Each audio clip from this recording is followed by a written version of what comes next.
All right. Well, hey, folks. Jeff Salzman here, and welcome to the Daily Evolver and to another episode. Did I just start? Let me try again. Hey, folks. Jeff Salzman here, and welcome to the Daily Evolver and to another episode of Post-Progressive Inquiries, where my co-host Steve McIntosh and I talk about the evolution of consciousness and culture and people who are moving the ball forward in that area. And Steve, of course, is the founder of the Institute for Cultural Evolution, the author of many books on integral theory, including his latest, Developmental Politics. And our guest today is David Storey. And we had a great conversation about a week ago, and I'll play you a version of it today. And David is a professor of philosophy from Boston College. And he, like most of us, discovered integral thinking outside of academia, but is now bringing its principles to bear on his own teaching, particularly in, first of all, making philosophy a way of life for his students and very practical. And then also using developmental theory to basically increase the students' facility in the ability to communicate and navigate across worldviews. And that's a really nice way of thinking about integral living, because that's what we do with integral thinking. And so anyway, David is a real practical philosopher. He has a podcast called Wisdom at Work, where he talks to philosophers who, as he puts it, have gone beyond the ivory tower and who have built careers outside of academia in business and government and all sorts of ways. So, as I said, Steve and I talked with David last week. We covered a lot of ground, mainly how academia is itself evolving, which I find very fascinating, particularly regarding developmental theory and also in its engagement with the culture at large. And then specifically in the second half of our discussion, we focused on climate change and his work around the ethics of that and technology.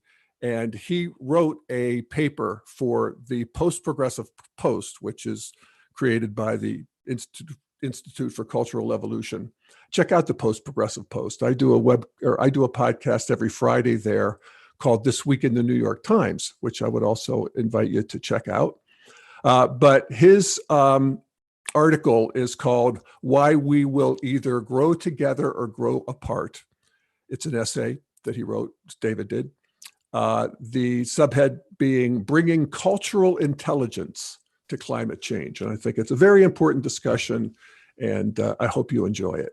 So here we have Steve and I with David Storey. So I go to share screen. That's over there.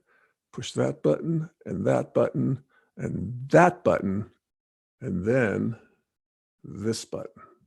Well, I guess I'd start by asking you, David, like, unlike me, your father obviously did not forbid you from going into philosophy. And so you are a young philosopher in academia. And that's just really interesting to me. And I think it is to a lot of our listeners. And so I'm curious as to how you found your way there, and then also how you found your way into integral. And I also want to know how integral is landing in academia. And so that's sort of the category of my questions. Great. So my dad not only did not forbid me to major in philosophy, he encouraged it. In fact, I have a vivid memory. I think it was sophomore year. I was driving back spring semester with my roommate to college, and we were pulling out of the driveway. I grew up in New Jersey, and it was around that time that it was probably becoming clear that I had been bitten by the philosophy bug. I had taken a course my freshman year here at BC, Boston College, actually, where I teach, called Perspectives on Western Culture. And we read Plato and Aristotle and big chunks of the Bible and Augustine and Aquinas and Machiavelli and Hobbes and Locke and Rousseau and Marx. And, just a big, name a few. the list goes on. A big burly, grand tour of the Western tradition. And I had a very great teacher, a very intense Jesuit. And he was serious. And he treated what we thought seriously. And I felt really challenged and summoned to challenge myself. And I started psychology major. I was interested in how people think. I thought maybe I wanted to be a shrink. Pre-med. The pre-med didn't last long. And the psychology didn't last long because I found that there was more that was psychologically rich in my philosophy courses than in my psychology courses. So I pretty quickly started to gravitate toward a major in philosophy. But as I was pulling out of the driveway that day, my dad, I remember him waving and saying, "Become a philosopher." Oh my God. Good for you. Literally what he said. Wow. That's great. And you did. And I'm still at it. So that was a little bit of how I got into philosophy. I just took course after course, and I was just hungry, and yada yada yada. I was applying to graduate school, but about halfway through college, so this would have been summer of my junior year, summer after my junior year. I was working at a bookstore in downtown Boston called Brentano's when that was still a chain, and I used every moment that I had to read. I'm not a customer service, retail guy. And, I got in trouble at work all the time for reading, but I kept passing as I was stocking books. I kept passing in the New Age section. I'm sure this is a common story. These books by this guy named Ken Wilber. And something just drew me to them. And I would, peek at them, while I had a break or while I should have been doing other things. And I was just like, I just want to go into this. And I dove into the deep end with sex, ecology, spirituality. There was something about it that I was just, this needs to be reckoned with. And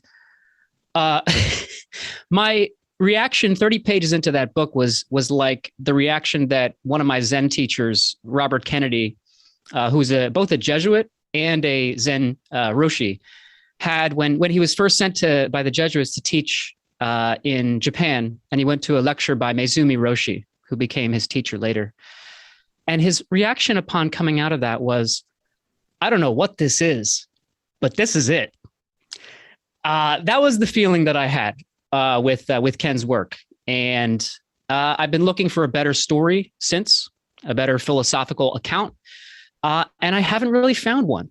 So I've kind of been with it ever since. So that was my intro to Integral, and just read everything after that, and so on. But in terms of your question, how is Integral being received in academia? Well, I think things have changed over the last 20 years. Not a great deal, but a little bit of disturbance in the force. And to give you a sense for how they've changed as a marker, when I had my Integral, I don't want to use the word conversion, but when I started getting interested in that and becoming convinced that it had a lot to offer, I approached one of my philosophy professors, and I asked him if I could do a presentation in my final paper for the seminar on it. And he's very open-minded, very broad-minded, pluralistic thinker. And he let me do it, and it was good. And he said, "Oh, I might learn something." He had read Grace and Grit and found it quite moving. But he said, "Now listen, when you apply to graduate school, it's great to have an intellectual passion and everything, but keep the Wilbur stuff out of it." And I actually thought that was the right advice at the time for me personally. And so I decided to work on Heidegger and Nietzsche. I was interested in environmental philosophy and nihilism. We could get into how those two might be related later if it works. But during my research, I encountered the work of Michael Zimmerman, who is a former fellow with the Institute for Cultural Evolution, and was involved with the Integral Institute. And he had made this shift from Heidegger to Integral mid-career after he had sort of tenure and credibility in the community. And I reached out to Michael and I told him my proposal, and I didn't know him from Adam, and he emailed me back within an hour and said, "Your proposal sounds great. I would love to be on your dissertation committee." Oh. And so he was a sort of link for me between the academic world and Integral. And so I kind of realized after a while that I was playing this long game of establishing myself in the conventional terms in the academy, while also keeping an eye on and continuing to learn integral philosophy. But the reason that I say that it's shifted is, one, there's actually been a volume co-edited by Sean Esbjørn Hargens and Michael Schwartz, an academic philosopher. It's an anthology of essays on integral philosophy, sort of in dialogue with continental philosophy, which for your listeners, sort of continental philosophy versus analytic philosophy is sort of like the Republicans and Democrats within academic philosophy in terms of different styles or approaches or traditions. So there are people who are, working on integral or interfacing, more mainstream academic philosophers with integral work. So it's starting to happen. The other thing I would say too is that postmodernism is deader than dead. And I think people are looking for a better framework to make sense of our reality. And so you might say the exhaustion of green postmodernism in a lot of intellectual quarters and academic philosophical quarters is creating some space for, I think, some more openness and receptivity to integral-ish stuff. So there's plenty more to say, but that maybe gives you a general sense for, yeah. I'd be curious, David, as to why you were warned off of integral. What is the rub with, Wilber, integral, and academia? Yeah. Well, two things come to mind. The first, I think that my former professor, who is now somewhat bizarrely my colleague, he still teaches here. And as a side note, I bumped into him last year and he said, "David, listen, I remember that conversation we had 20 years ago where I warned you off of Wilber." Wow. And I was wrong. Oh, for heaven's sakes. And he said, I was reading this Christian, contemplative Christian writer, Cynthia Bourgeois, who's adapted Keating's contemplative prayer or centering prayer, who draws on integral stuff, as well as Richard Rohr. And he said, I was reading this and they were drawing on Wilber and it makes so much sense. And I'm like, I know. I tried to tell you 20 years ago.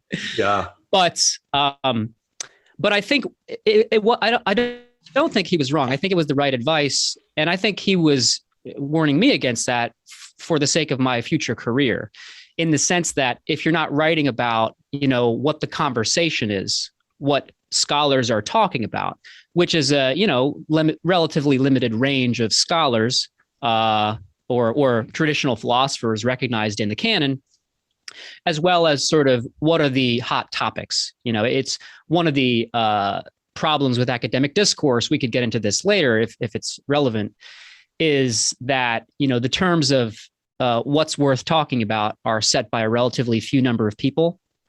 And so that artificially limits the conversation and what aspiring philosophers are incentivized to direct their attention and research toward.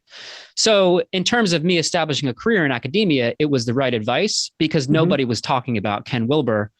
And I think he still had and in some cases for some people still does have sort of the connotation of, pop philosophy or new age philosophy, or spiritual woo-woo is. So one way I would say is that in terms of beyond why that was good advice for me, but why he had to give that advice because of the overall structure of the discipline, is two things. I mentioned continental philosophy and analytic philosophy before. I think that those pretty closely track postmodern green and modern orange in terms of worldview orientations. And so the developmental feature of integral, is obviously repellent to Green, even though, many seminal thinkers like Hegel, it's an intensely developmental, ontology that Hegel has. And the second is for the modernists, the more analytic philosophers, is the recognition of interiorities in integral philosophy that is a problem for them, as well as any kind of spiritual worldview in general. So those are two, I think, forces within academia and academic philosophy that are resistant, even to some extent, to integral stuff. Yeah. Great. Yeah. Well, let me follow up on that then, and ask about. Well, I mean, we're using this term integral, kind of throwing it around a little bit. In my 2007 book, Integral Consciousness, I have a 45-page chapter where I detail how integral philosophy is not simply Wilberian philosophy, and how we have this, starting really with Hegel and the idealists, and taking lots of different turns along the way, this basic canon of developmental philosophy, right, which includes other geniuses like Pierre Teilhard de Chardin and Alfred North Whitehead. And part of it, we might say the allergy to non-professional philosophy or non-academic philosophy, like Wilber has written, and Teilhard and many of the founders of what we now identify as integral philosophy have this spiritual orientation. In other words, I would define it as a philosophy that tries to come to grips with the reality that the universe is evolving, right? That since the Big Bang, everything's been evolving. How to make philosophical sense of that. And it's impossible to do without some notion of interiority, without some recognition of the reality of values, although you don't have to go to value objectivity, but the sort of analytical idea that values are merely subjective, that the evolutionary narrative refutes that rather roundly. So I guess what I'm saying is, if we were to label this branch of philosophy as developmental, and maybe use the term integral interchangeably, and you feel that Green postmodernism, I mean, in some ways I'm happy to hear that you say that it's dead, and yet it seems like critical theory has taken over all the major universities in America as a kind of new religion.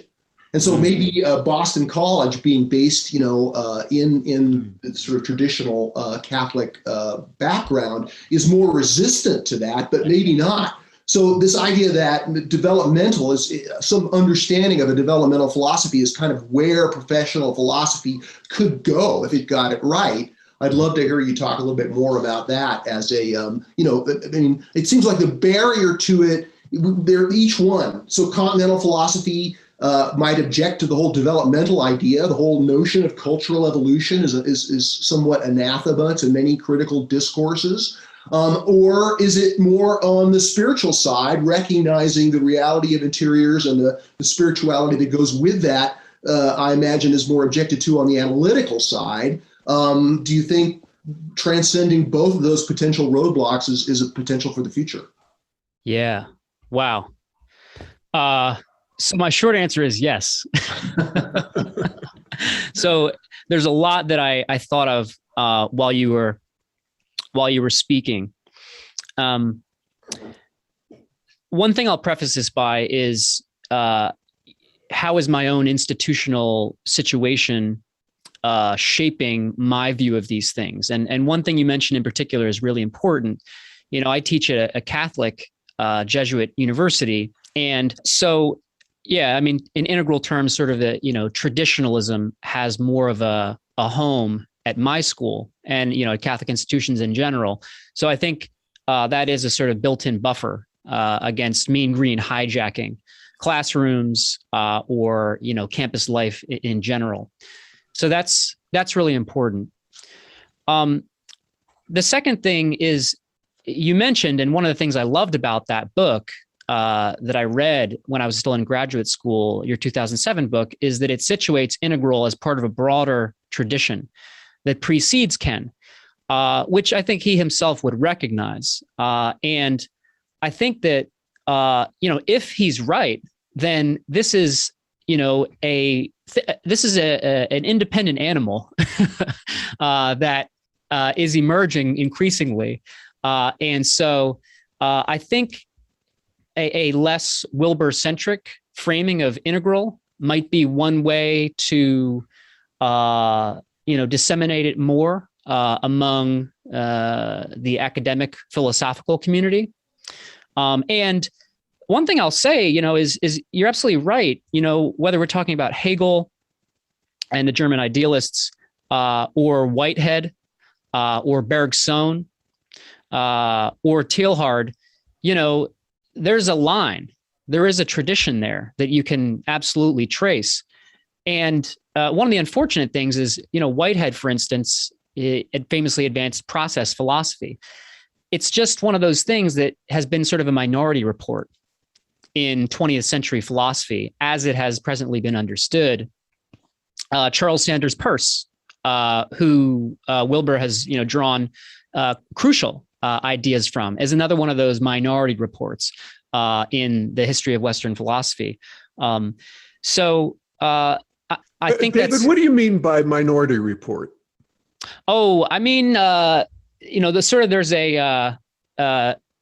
an establishment story, which would be the majority report, which would, for continental philosophy, it would be Heidegger and Foucault and Derrida, as major 20th century philosophers. And then for the analytic tradition, it would be Ludwig Wittgenstein and Bertrand Russell and Quine and, a series of thinkers. And then there's sort of the lesser deities, as it were, who some people work on, but who, you're kind of taking a risk if you write about that person for your dissertation or your focus of your research, because it's not in high demand. And so there's a way in which, as it were, the market dynamics of academia can unduly sideline important thinkers and important ways of thinking. And so the sort of proto-integral thinkers that were early integral thinkers that Steve is referring to, I think are some of those sideline figures, with the exception of Hegel, who is still seriously studied, but is often, but his sort of, you might say, big spiritual view of the cosmos, I think, is not really taken that seriously by most academic philosophers, because, they don't want to claim any grand spiritual cosmic narrative. They don't want to be attached to that because, that sounds a little too woo-woo and it can be hard to defend. And, the psychology of academics is another obstacle here as well, which is, being worried about being criticized for coloring outside the lines and, making claims you can't back up and so on. So those are a couple other things. One last thing I would say is about critical race theory that Steve mentioned, and how this mode of intellectual discourse has become very common. I actually think that among academic philosophers, there is an appreciation for the ways it can be used as a blunt instrument and the ways it can be used as a very critical instrument. And I think it's a lot of humanities folks, whether in history or sociology or anthropology, who this may not be fair, but I think who are a little more carried away by the political winds than the philosophers who know some more of the history of this way of thinking. That's just my sense. I could be wrong about that. So when I say postmodernism is dead, I don't so much mean a commitment to progressive values politically, but more a certain method of doing philosophy, of deconstruction and post-structuralism that was more in vogue among continental philosophy scholars in the 90s and 2000s. I think that's running a little dry, and more philosophers, as a last point, are becoming more public-facing. and realizing we got to sort of get our heads out of the sand, or, out of the ivory tower, and, use our quote unquote critical thinking skills in order to help people sort out how crazy our public discourse has become. So those are just a few things that came up. But we could go into any of those in detail if you want. I'm just interested in hearing more about all of this. Yeah. Honestly. Yeah. I mean, I'm very interested in the evolution of academic philosophy. What's going on. We see the evolution of our culture. I'm fascinated that you say that postmodern philosophy is running out of gas in academic philosophy, and that's interesting. And so what's coming in? What's next? Is it more integral, or is there something else coming in? And I'm just curious as to the landscape. So as I started to mention, one of the things that's really coming in has to do with the generational turnover. And that is, more millennial thinkers sort of, becoming professors and, editing journals and, starting to just basically gain more power over the conversation. And, this is a generation who grew up for the most part, on the internet, with Facebook, and with the, increasingly concerning global problems, from climate change to, the post-truth, information ecology that we are in, to political polarization, and so on. And, a generation literally more plugged in, where you can't keep the world at arm's length, and experimenting and being conversant in forms of media, such as podcasting, such as blogging, such as, writing for popular audiences, that the boundary between so-called academic philosophy and public philosophy is starting to weaken. And actually, one thing that's changing is the leadership in the American Philosophical Association is now working to find a way to incentivize young scholars to work on more publicly engaged projects, in the form of, how do we count, running a blog that is viewed by, 50,000 people a month as, is that equal to, placing an article in an obscure journal that's going to be read by 50 people? I should think so. So how to measure impact, and factor that into the norms that govern the profession and that, incentivize people to work on certain things. So part of it is generational turnover, that's incentivizing people to do more publicly engaged philosophy. And, most of that I've seen is not integral, explicitly. But I think it is in a sort of indirect way, in that, one of the, I think, super skills with education generally, forget about integral, is, as Plato says, once the philosopher has escaped the cave, the world of shadows and appearances, and grasped the truth, the challenge is how to return to the cave and communicate to other people using shadows in order to turn them away from the shadows, or just using skillful means, in the Buddhist phrase. And so, writing for a public audience, I've always thought, is that kind of challenge.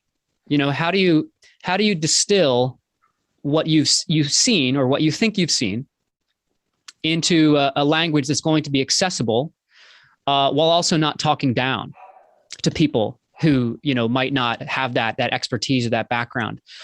So it's how to balance those two things, of, height of realization, but also breadth of accessibility and communication.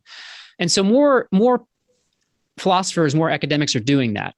Mm-hmm. And I think that has a healthy kind of, I hate to use the phrase consciousness raising, but let's go ahead and do it. Consciousness raising effect on more people. Yeah. So that's part of what I see. Yeah, no, that's fascinating. All right, well, let me follow up on that then. I personally want to see departments of philosophy and academic philosophers such as yourself preserved as a discrete category that can look ultimately as upstream in the culture as possible. Mm-hmm. But I'm seeing more and more as these lines are being blurred, to pick up a little bit on what you said, that rather than thinking about, well, who are the most prominent voices in philosophy right now and where might academic philosophy go right in the future, while being an interesting question unto itself, let me ask you whether you agree with this characterization, and that is one of the major philosophical tasks of our time in history, whether it's being undertaken by professional philosophers or not, I would argue is this beginning to understand that something comes after the postmodern. And when I mean postmodern, I'm not just talking about, the French post-structuralists. I'm talking about this larger worldview that's emerged beyond modernity, which rejects much of modernity and which has been, in some ways, the subject of continental philosophy for the last, 50 years or more. Mm-hmm. And you're seeing the relative ideational exhaustion of that, right? I mean, being critical can only go so far, which the task now being, at least the way we see it at the Institute for Cultural Evolution, is a very important task of revalorizing modernity, or recognizing that the liberal values and the individual freedoms and the rights and all of the gifts of modernity are not something that we can take for granted or they're just handed to us like a utility. It's something that we actually have to value, mm-hmm. intergenerationally, right? And renew. What goes with revalorizing modernity is also pointing out what comes after postmodernity, right? The post-progressive, as we call it. Of course, integral is a synonym. So I'm just curious to see other academics who may not be on our radar screen who are doing that. So I'll just say a little bit more, and that is, I noticed that some of the ones who are beginning to realize that modernity is what they call the great fact. The way I put it, it's like the Cambrian explosion and cultural evolution, mm-hmm. and so this way of talking about the great fact or the great enrichment of modernity, while realizing it's not the end of history. It has all these negative externalities. We can't just be partisans of modernity. That time has passed. But the idea that we can leave it behind and it's going to remain as this freestanding font of civilization building values without further concern, I think is folly given what we can see in history. So I'm just curious whether you agree with that, or whether you see other philosophers that are engaged in that task, and how you think it might either be received or rejected within the current environment of academic professional philosophy. Yeah. It's hard to say. I mean, there's a group of thinkers I'm not terribly familiar with. I'd like to be more familiar with that go under the name object-oriented ontology. What is his name? Graham Harman, who's another Heidegger scholar who sort of made a shift into doing his own thing. Who has written about this and. By object-oriented, part of the idea there is, as I understand it, is a reconnection to like materiality. It might sound so, obvious, but the tendency for one of my favorite lines from I heard from a conference, this scholar, he said, philosophers' intellectual propensity toward abstraction borders on neurosis. Love that line because I think it's true. And, a lot of theories focus so much on discourse and in phenomenology, internal experience, and there can be a drift toward idealism. So the object-oriented ontologists are trying to, come back to the materiality of the world as, starting point. And in particular, thinking about technology and tool being and how that shapes our consciousness. So that's one that comes to mind. But I'm not sure beyond that. One thing that's hard is another way to answer I think it was Jeff's question earlier, what's the lay of the land? What's emerging that's new is that there's been so much fragmentation and so many, subfields mushrooming that as with maybe an analogy is with the shift from cable television to streaming services, where some people watch Netflix and some people watch HBO, and it's a sort of bricolage that everybody's putting together, but no one has or could have a view of the whole of what's going on. And so, as in our media environment, it can contribute to a kind of balkanization and fragmentation that makes it hard for any one person to know sort of where the discipline is going as a whole. And so the way I see it is, it's about finding coalitions of the close enough minded, not like-minded, but close enough minded that who are interested in taking a conscious and intentional role in, pooling intellectual capital, as it were, to invest in a new direction for the discipline. So, that's something I'm interested in exploring, and, just in the middle of this conversation, starting to realize that's probably part of what I really want to do, is try to find try and find such a coalition to build and to, eventually start teaching courses along these lines. And that's another thing I would love to get into is how to go about teaching integral. As you mentioned a few moments ago, Steve, it's the importance of preserving academic philosophy as its own distinct thing, very far upstream from the culture, in part because, as some people have argued, and I think as Ken argued in Trump in a Post-Truth World, one way to make sense of what's happening is the mainstreaming of postmodernism. Ideas that were, just ideas decades ago, but in a convoluted, long drawn out way, found their way into the culture and were, used, often hijacked by nefarious purposes, like somebody like Steve Bannon. So practicing what I would call Republican postmodernism. But the teaching of post-progressive or integral ideas, or whatever we want to call them, to college students and graduate students who are going to, decades down the road, be in leadership positions and shaping the culture. I think that's a really important long game to plan for and invest in and keep an eye on. And how are you going about that, David? Are you teaching integral in any explicit way? I see you're doing a course on integral Christianity. Mm-hmm. And how are you approaching your students, and how are they responding? Yeah. So I have been extremely reluctant to do this. I've been teaching at BC for about eight years now or so. And, I develop my own courses, and I teach what I want to teach in those new courses.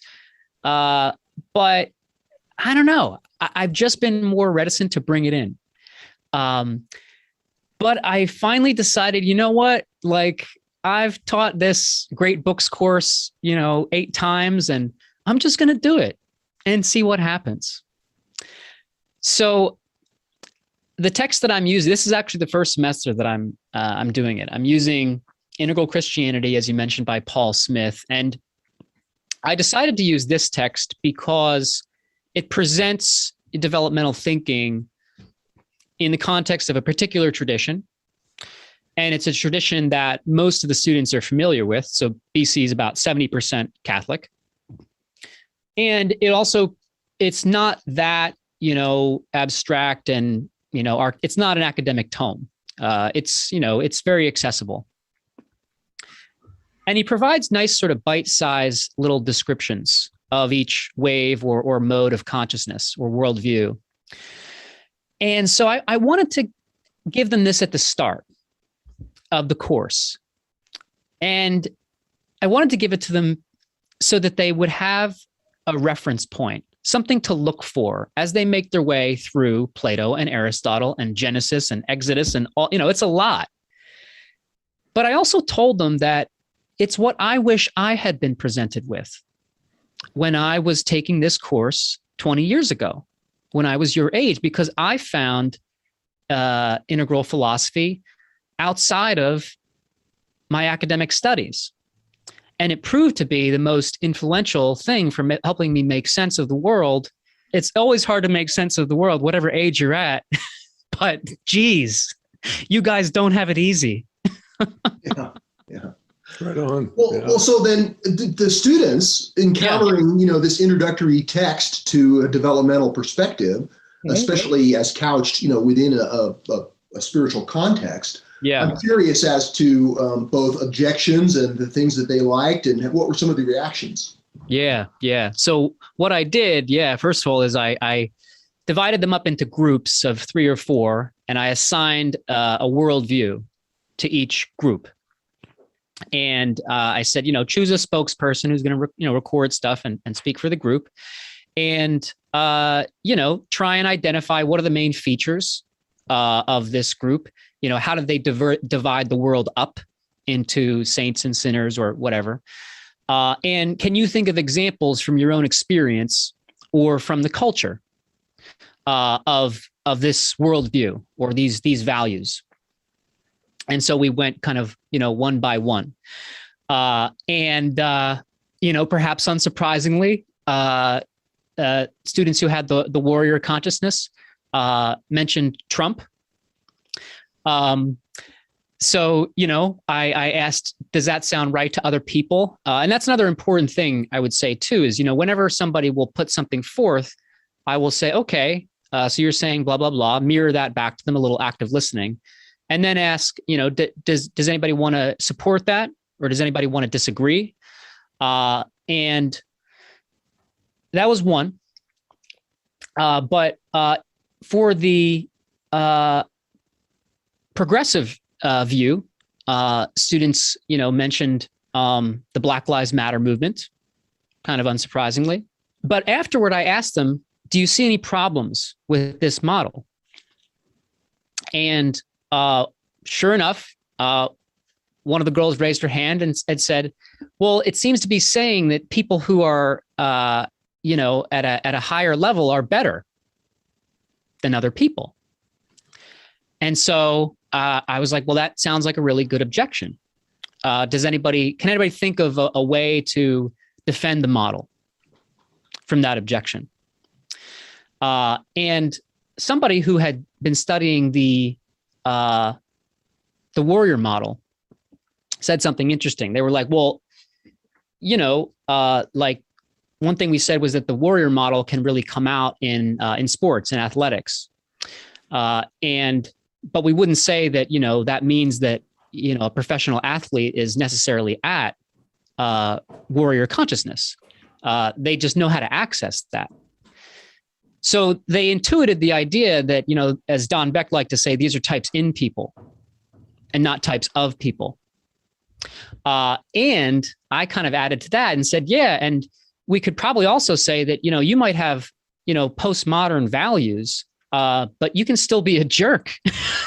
And you could have an average, center of gravity at a quote unquote higher level. But if you haven't integrated the levels below that, you could be a worse person than somebody who's amber, but who is an integrated amber person, who sort of has their shit together, so to speak. So that was something that was, as it were, a teachable moment that they connected with. But one other student also said that in response to that girl's objection was, it sounds like that's what a postmodern objection would be to integral. So they saw it. And a couple things I'll just briefly note, we can, dive into it more deeply, is one, after we did this introductory lesson, I said to them, I'm not saying this model is true, but I do think it's useful. And it may work for you to make sense of the course material we're working through, and it may not. But just keep an eye out as we make our way through the Bible, as we make our way into the modern thinkers. Do you see these worldviews and these values emerging? And do you see them beyond the material we're studying? So that was how I presented them, more as an offering and a tool. And, this is not necessarily the final word or the be all end all. And then the last point is that, and I would really love to talk more with the both of you about, is to what extent is there the potential for this generation to, as it were, develop more quickly through various stages? And how critical is it to inoculate them against what is increasingly, a prevalent sort of mean green, illiberal progressivism that is at odds with modernism and at odds with traditionalism. So those are just some preliminary thoughts on how it's gone and some of my hopes for where it can go and what value it might have beyond my own teaching. So in terms of trying to assess the appetite for the generation coming of age now, I don't know what you call them, post-millennials or the generation after the millennial generation. I have two sons. One is 29 and the other is 15. So the 29-year-old is thoroughly in the millennial generation and shows it in many ways. And I can definitely tell that the post-millennial 15-year-old is not of that generation. There's significant differences. My older son, though, because he grew up with integral philosophy and knows it backwards and forwards, he sort of lamented to me. He said, Dad, when he was a teenager, he said, you've ruined me. All my friends, they got dreadlocks and they're fully into progressivism and embracing it. And I have to stand outside of it. You've sort of ruined it for me. I can't just go along with the crowd. And we had a good laugh over that. But the most heartening thing that my post-millennial said, again, I've tried to share my point of view, and I think he generally has taken it up by assimilation, if not by direct conversation. But I overheard him talking to one of his friends who says, the far left and the far right, they just want to control you. I'm not going for either. And I thought, okay, he's somewhat inoculated. But I'm just curious as to, your current batch of students, where you see they are in that process of being born again within progressivism and adopting it as a kind of religious identity, or being skeptical of its absolutistic demands and claims. Yeah. And I think I'm going with Generation Alpha for what we're calling the post generations. Yeah, I've heard that in a couple places. I really like it. It's sticky. I really like it for, just as a side note, I really like it for a variety of reasons. But it's, it's restarting. It's beginning anew, sort of in this new, perhaps second axial age that we are moving into or already in, depending on your narrative. But at least the students I teach, they seem to intuitively grasp, for the most part, the way in which wokeism, so to speak, is stifling and virtue signaling and a new form of conformism. Not that that's the entirety of it, but I think they are tuned in pretty well to those harmful features of it.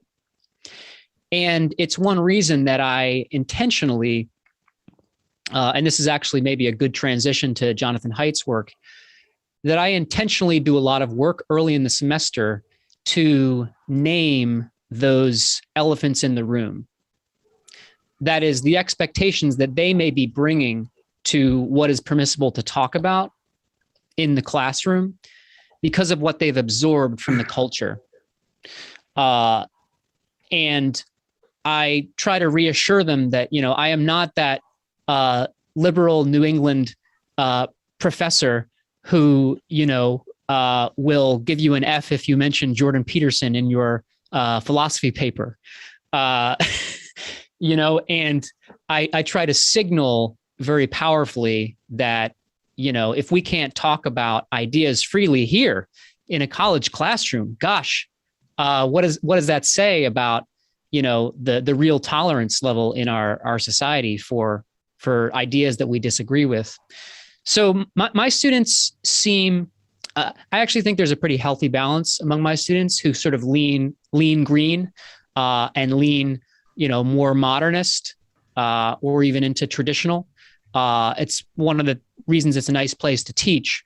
And there's not too much militancy, as it were, for any particular worldview, which may actually be an excess too much in the other direction. I mean, BC's a little too buttoned up and proper. I think could use a little more, rowdiness, so to speak. But I can speak a little bit to students that I don't teach, and that's just based on what I hear from colleagues who teach at small liberal arts colleges or who teach at public universities. And there, the problem seems as much with the administrators in and some of the faculty in colleges as with the students themselves. And that is administrators who work with students on extracurricular activities and who are almost sort of grooming them to adopt or consolidate a sort of, illiberal progressive view of the world and, have that be their hammer to, hit, see everything as a nail, to make everything, see all nails in that respect. So that does sound pretty prevalent, and that's a big problem. And one organization, at least, that I see as trying to counter that, and this comes back to Jeff's question about, what is new or what's emerging. Jonathan Haidt has helped to start an organization called Heterodox Academy. And it's based on the goal of promoting viewpoint diversity. So it says diversity is important, but what's also important is viewpoint diversity, not just diversity in the typical sense of identity markers.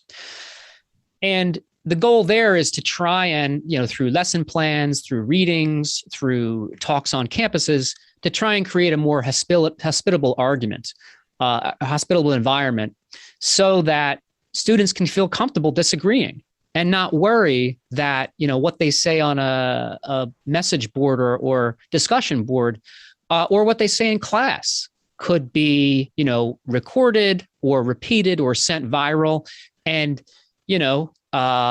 smear their reputation or whatever. And especially at such a time where, belonging needs in Maslow's hierarchy are, what it's all about. They want to find their people in their community.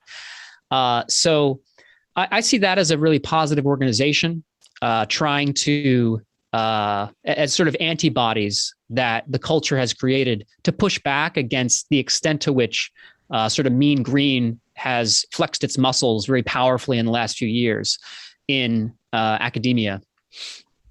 Yeah, it's a good. The Heterodox Academy is a good moderating force, definitely. But how effective they can be, in the onslaught of this movement is still a question, to be observed. Yeah. I mean, one last thing I'll say too is that another variable here, I guess we could say, from the lower right quadrant, is the economics of higher education and how, students kind of visceral sense that, the system is somehow stacked against them, whether it's the price of tuition or student loans, combined with, other senses that our society is just not sustainable and is dysfunctional with regard to, our politics coming apart and climate change, becoming more observable. I think it's harder as a young person to have a kind of basic natural confidence in the institutions of learning that are part of this whole social complex. So I suspect that's fueling a lot of the mean green stuff, and why it might, at least at face value, make sense of the world that they're growing up into. Yeah. It would be good to at least spend a little time focusing on this excellent paper, which we've just published on the Post-Progressive Post. It's an excerpt or kind of an abbreviated version, I don't know how you describe it, of a longer chapter, which you contributed to a forthcoming Routledge academic anthology on climate change communication. Perhaps you can describe it better than me, but I'd love to hear a summary of that. Sure. Yeah. I mean, as a little bit of background, part of what my academic research was on was environmental ethics in general and climate ethics in particular. And, climate ethicists have a lot of good arguments. They draw on the Kantian tradition in ethics. They draw on utilitarianism. They draw on virtue ethics, from Aristotle and so on. And, they all converge on like pretty much similar conclusions. The global North has obligations to the global South.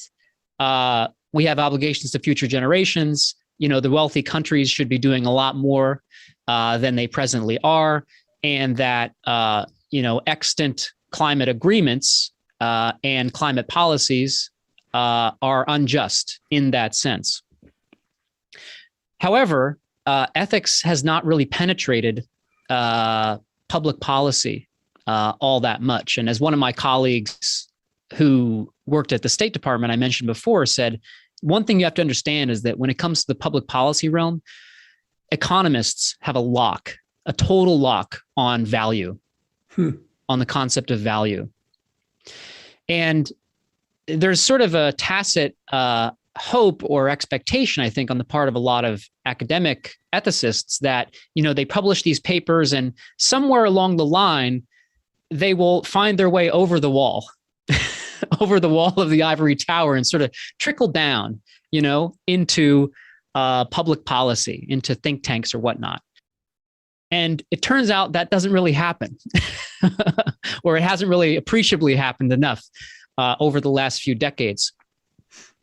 So my thinking was, we're learning all this interesting stuff from the social sciences. There's a huge literature on how people form their beliefs around climate change, as well as a variety of issues. And a great reference for listeners that might be interested is the Yale Project on Climate Change Communication, where they actually break down, they call it Global Warming 6 Americas. And they have 6 different profiles of populations of what people believe about climate, whether it's not happening or whether it's the end of the world, the full range, the full spectrum. And so my thinking was, how can we draw on this literature, this social scientific literature, to message climate ethics and policies in such a way that will connect with as broad a diversity of worldviews and value systems as possible. And I'd been working on this for a long time. I had written another related paper about it. But then I read your book, Steve, on developmental politics, and I found it a very useful way to reframe some of the social scientific literature. And one of the lines in your book that I really like, I can't quote it off the top of my head, but was something like, one of the philosophical problems with social science is it purports to be value neutral. But in practice, it can often be prescriptive because people will read this and say, oh, well, social scientists are, finding this, so it must be true. So, we should use this in a kind of naive fashion. So using a philosophical framework to contextualize the social science and drill down into the cultural values that are at play in disagreements over climate is very useful. But what none of the social science that I'm familiar with has is the developmental component. And Haidt's research in particular is extremely valuable. I think it wouldn't be striking such a nerve in the culture as it is and, becoming so widely adopted if it weren't tracking something true about people's moral psychology. However, and Haidt was a former progressive, and he, has this story of, the progressive scales dropping from his eyes and how closed-minded in his bubble, how green he was in effect, and starting to appreciate the value of conservative thinking. However, I think he makes a mistaken inference, which is that because progressives are so intolerant, we need to sort of tack back to the center and become centrists. And while that's good in that it's checking, a kind of absolutistic form of progressivism, it only leaves us with the idea that, well, people just believe differently. And we can't rank one worldview or moral psychology as better or more truth apt or truth tracking than another. And the whole idea of tolerating a diversity of viewpoints is itself a very progressive idea, and feeling into the lived experience of someone else's point of view is very much, a kind of progressive, mode of thinking and feeling. So that was sort of a gap that I saw in how social science in general and Haidt's model in particular have been applied to climate.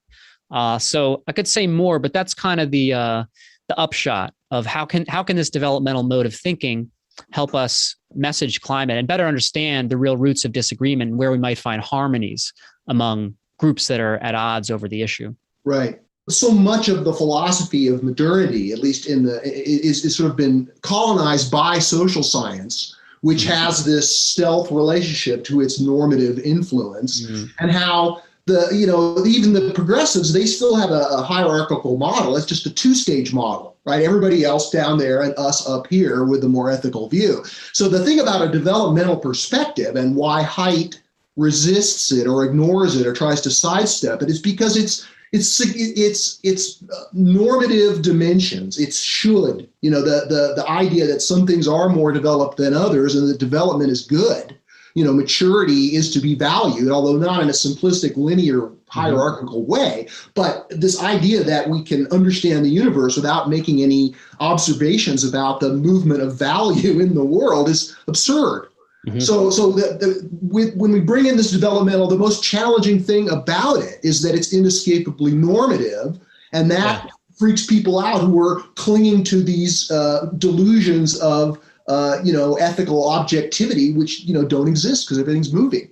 Yeah. So, I'm glad you're picking on Haidt. We admire him. We see him as an ally, Heterodox Academy, and his, defending modernity in his own way. So we like him, but we think ultimately that he's clinging to a modernity that's been superseded by the evolution of human thought.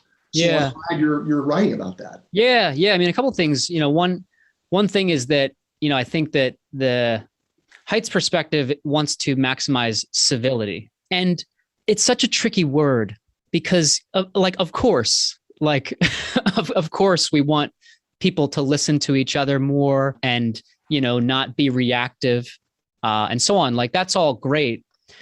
I think the challenge is that, at least the way it's framed, it often seems to be that, well, these people just believe this and those people just believe that, almost as if we're hardwired differently. And, Haidt's model draws quite a bit on evolutionary. So, it's an evolutionarily based model with the idea that, we sort of evolved these different moral taste buds, as the analogy he uses. Right, a reductionistic evolutionary view, right? As opposed to a more growth-oriented one like we try to represent. Well, anyway, and one thing that I think your perspective provides that is good is it challenges tribalism. There's probably no concept that's become more prevalent, I think, in the way that we think about politics nowadays than tribalism. That's identified as the problem, but also as the reality, as if you're just in your tribe and that's just the way you are, and I'm just in my tribe and that's just the way it is. And the best we can hope for is civility. That we don't, we don't fight in the real world, obviously, but that we fight less also in the virtual world. And, those are good goals, but not sufficient, I think. One of the strengths of your book is that you show that these worldviews are actually now interdependent on one another. And that's a new phenomenon. So how to rethink them so that they're not necessarily at odds and in a kind of zero-sum game, but that their values are actually important. And this is crucial, I think, for a couple of reasons. One is that for, I think, a lot of the history of the environmental movement, the story has been very black and white, zero sum. It's economic growth versus environmental sustainability. It's, orange versus green, modernism versus postmodernism, so to speak. But I think what we're finding is that we need not just both of those, but all three, in the sense of those two and traditionalism. I mean, the notion of, for instance, the values of tradition and loyalty and sanctity, the idea of, a national project to, deal with climate and be a leader in the world, that's an inspiring national story that could bind us together as a people. And, the notion of, sacrificing for your country, those are really powerful and deeply rooted values, and older and more primal values than modern and postmodern ones. And so, those are powerful assets to draw on as part of an overall approach to dealing with a problem like climate. Yes, we need, new energy systems. Yes, we need engineers who think differently. Yes, we need different economic incentives and policies. Yes, we need activists. But, there's also an important place for, I think, traditionalism in the overall way we think and talk and vote around climate, and in a way that's not manipulative and condescending. Another thing you mentioned in your book that I like is that some framing approaches, some persuasion strategies, like George Lakoff's framing approach, there's kind of an understanding there that, like, we have the right values, that is progressives, and, social conservatives have the wrong values. But if we're really clever and, use the right words, then, like, they won't hate us as much, and maybe they'll, vote. Some of them will vote for progressive stuff. And people can smell that. They can smell when they're being played. This is sort of maybe taking us a little off track, but I know that, Jeff, you have cited Pete Buttigieg as a potential integral thinker. I think Steve disagrees. I think we disagreed about that the last time we talked. But I'm like you, Jeff. My heroes are Ken Wilber and Barack Obama. And I've never had a reaction to a politician like Obama until Pete Buttigieg. Yeah. I think he has a way of speaking to traditionalists in a way that's genuine, in a way that opens them up, and in a way that can potentially grow them, at least some of them. He gets it. He feels it too. Yeah. Yeah. It's not coming from a place of manipulation. Yeah. Yeah. No, I agree. And I see more and more people that, just have that fragrance of integral, where they just have to use the classic expression, they have a flex flow mind. They can take multiple perspectives. They have a big capacity for not just seeing, but feeling into the different worldviews that people have. Mm-hmm. Yeah. And I think too that to come back to some of the ideas from the paper, I think somewhat in the same way that the erosion of traditional communities in rural America was driven in part by globalization that pushed them to someone like Trump. I think that as the effects of climate become more visible and more local, the issue will become more personal. They'll start thinking about, the land my family and my ancestors have lived on for generations is now under threat. My children and their children may not be able to live here. That's something that I think is going to start shifting folks with that perspective to treat climate more seriously. And it's just another reason why the way we talk and message climate from an ethical perspective, from a policy perspective, I think needs to incorporate that reality and take the foot off the gas of, the usual, screw the fossil fuel companies and like the usual kind of, rhetoric that often comes out of the environmental community. Right. Yeah. So, Steve, anything else you want to hit on? Well, I know that David wanted to ask us a question or two, and so let's give him a chance to do that. Yeah, great. So, wow, this is a thrill. I mean, just as a side note, this is a thrill. I've been listening to the Daily Evolver for years. Never imagined I would be a guest and get to ask questions on the air. But wonderful. I'm really interested to hear what both of you think about where the integral or post-progressive movement is going. So I guess two related questions. How do you see it having evolved over the last decade or so? And where do you see it going? My sense is that the pump is primed for a sort of integral renaissance or integral 2.0 or 3.0 or wherever we are. And I just sense from a variety of different directions, a number of thinkers who are, doing their own thing, who have some connection to the integral community or some history with it. So it seems like a kind of, let a thousand flowers bloom type of a period with different iterations of integral. So that's just some of my rough sense. But I'm curious to hear your view of it, given that you're both more plugged into it than I am. Yeah, well, I could just sort of chart out how I've seen it evolve since I've been a part of it since 2003. So going on 20 years here now. And at that point, 2003, 2007 was when I was working with the Integral Institute. And this is when Ken Wilber was really coming out of his, writing mode and going more public. And we did these series of seminars. We did, 30 or 40 different seminars where people would come from all over the world and spend a week. Ken would come twice. We would do integral psychology, integral business, integral spirituality, integral life practice. And those brought a lot of people together. So what we were trying to do with the Integral Institute was to sort of civilize the integral movement and give it shape and a coherence. And I don't think it wanted that, actually, at the time. I think people, and I see it, it's a little bit like you were saying, David, about going from the three networks to, HBO and all of these various, there's just a proliferation of ideas. And I know a lot of people who are dedicated integralists, and they believe all kinds of things. Some of them won't get vaccinated. Some of them have alien friends. Some of them think the world's going to end in 10 years, max. I mean, they have all sorts of points of view. And I don't think there was any civilizing of that was going to be possible.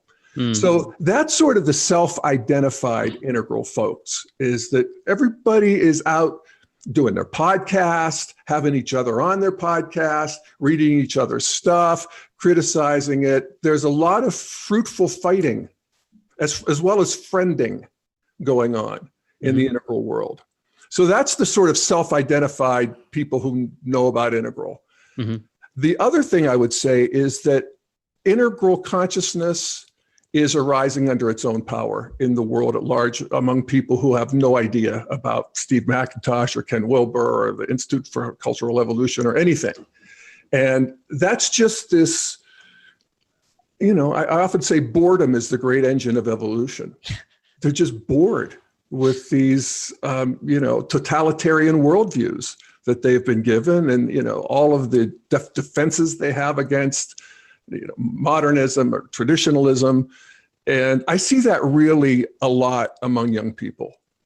I do think that our grandchildren will roll their eyes at a lot of the culture war that we're fighting right now, because it's kind of obvious that everybody has a piece of the truth. I mean, it's becoming more and more obvious. And, with Trump and with this sort of consolidation and self-identification among traditionalists and MAGA, I think the culture has been served notice. I have. I mean, I thought we were going to be able to go on without them. If they were going to be left to the ash heap of history, but not so fast. And I'm glad, I'm happy about that, because what they're saying is you can't go forward until you incorporate our values, or at least what's important about our values. Mm-hmm. And again, welcome to the culture war, which I'm a lot friendlier to than a lot of people, even in the integral world. I think there's a differentiation that is happening in the culture that is prior to the integration that will happen. And that we have a long ways to go in the culture war. I don't know how long, but we have a ways to go because we still don't understand each other. But the idea that arguing and fighting with each other makes us understand each other less is false. Kicking and screaming, we do open our minds. They get forced open through the fight itself. And so as long as we're not using clubs and guns, I'm pretty friendly to it. And, like you said, let many flowers blossom. I think it's a great point. Like culture wars are a good problem to have. Yeah, exactly. In the grand scheme of things. Yeah, especially when we're just sort of assassinating each other on Twitter. So let me take a crack at your question about sort of where we are in history. I think that if our theoretical construct of worldviews, right, being these intergenerational, large-scale value agreement that have a kind of a systemic reality in the intersubjective realm, right? In the we space, there's a real system there, and it's not just a whole bunch of people's thoughts, or it's not just a bunch of artifacts. It has this kind of freestanding, and it exhibits this evolutionary, it recapitulates or expresses the structure of emergence that we see in biological and cosmological evolution. So there's this kind of Russian doll effect where this next stage is building upon the platform of success provided by the fruition of the previous level of development. So if that's true, if these worldviews are real entities and indeed the basic units of culture, then a big factor in the larger historical scheme of things is the looming into view of the progressive postmodern worldview as a worldview. Right up until very recently, it was compartmentalized. Right, people didn't connect the dots. There was progressive spirituality, which New Age spirituality, which was once a major cultural force, an economic force in the 90s and the aughts, but has since basically faded away as a sort of dead in the water culturally at this point. At least if you look at conferences and other kinds of media and the books being published, and the quality of discourse has gone way down, much more commercial, much more magical. Then there was the far left, right, or the environmental movement. And even though there was some kind of vague sense that there was an affinity between these different aspects of the progressive postmodern worldview, with the ideology of anti-racism kind of coming to the fore and gaining much more political and social success than any of these other components, ideological components of progressivism, that has, it's talk about an elephant in the room, and the elephant is just, busted down the door and captured many of America's institutions for good and bad, right? Progressivism is not all bad, but especially since 2020, the fact that progressivism is here, that it has major power, that it's got the potential to gain a lot more political power, that its cultural power seems unstoppable, that the clerisy, the sort of the intellectual and cultural elite have been largely co-opted or recruited by it. This is a hinge of history we're living in right in this year, right in 2021. Green looms large, right? And we see it as a threat for the first time, not just some cute little leftism we can put in a corner. Yeah. That is the big event which this philosophy has been waiting to take the stage for, right? In other words, when I first was attracted to this was in the 90s when Paul Ray in 1995 published his sociology about the cultural creatives. And we thought, that's us. That names our culture in a way that hasn't been named before. And just the naming of it brought it into existence, to a degree. But now it is evident to the mainstream, and indeed many of the influential people in the United States are fully aligned with it. And so that creates a powerfully problematic life condition that can help stimulate the emergence of this next great phase of human history, which we hope and claim that this interval or post-progressive worldview will be. And so just last week, I presented these ideas to a group of business people at the Young Presidents Organization, right, in Denver. It was a pretty big audience. They were pretty well engaged. And they were looking for answers, right? Some were clinging to traditionalism. Some were kind of offended progressives. But the majority were pragmatists. And they realized they weren't so much politically ideological as they were caring about stability of American society and a basic social solidarity that could underpin a functional democracy. And so they were alive to these negative life conditions in a way that I haven't seen previous mainstream audience be in the years ahead. So I think that this is our golden moment in the sense that we have a solution to a wicked problem, which does threaten America's democracy and culture. So focusing where we're focusing on now, we hope that this post-progressive framing and the momentum that we have with the Institute for Cultural Evolution can be, a reasonable part of the birthing of this next worldview. Obviously, there's more to it than our line that's leading into it, but we do hope that this project of revalorizing modernity and showing what comes after post-modernity, that's a winning combination that will hopefully gain traction in the years ahead. And so we're poised to really take advantage of those situations. Yeah, sounds like a number of those audience members may have been part of the exhausted majority from the named from the Hidden Tribes report. So I think that's an interesting cohort to engage, people who are aware of all these problems, but don't have an inspiring and motivating and coherent worldview to help them make sense. And so they have a better answer than just, there's extremes on the right and left, and I'm just going to, I don't like politics. I'm going to stay away from this. So they have something positive that they can connect with. Yeah, that sounds really promising. Yeah. Right on. So David, tell us where we can view your or listen to your podcast, Wisdom at Work. Yeah, so it's on Apple Podcasts. You can find it on Spotify. You can also go to my website. It's www.davidestory.com. My podcast is hosted there, my blog. So anything you can find there.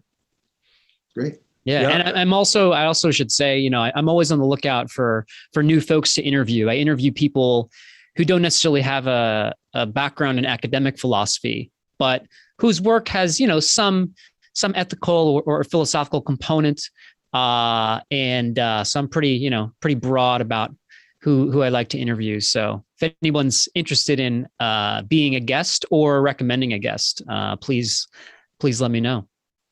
Great. Will do. Yeah. And I would also point people to your article in the Post-Progressive Post, Why We Will Grow Together or Grow Apart, Cultural Intelligence and Climate Change. And it's terrific, and I encourage everybody to check it out. And thank you, Steve McIntosh. Thank you, David Storey, for joining me for another edition of Post-Progressive Inquiries. We'll see you next time. Thanks for having me.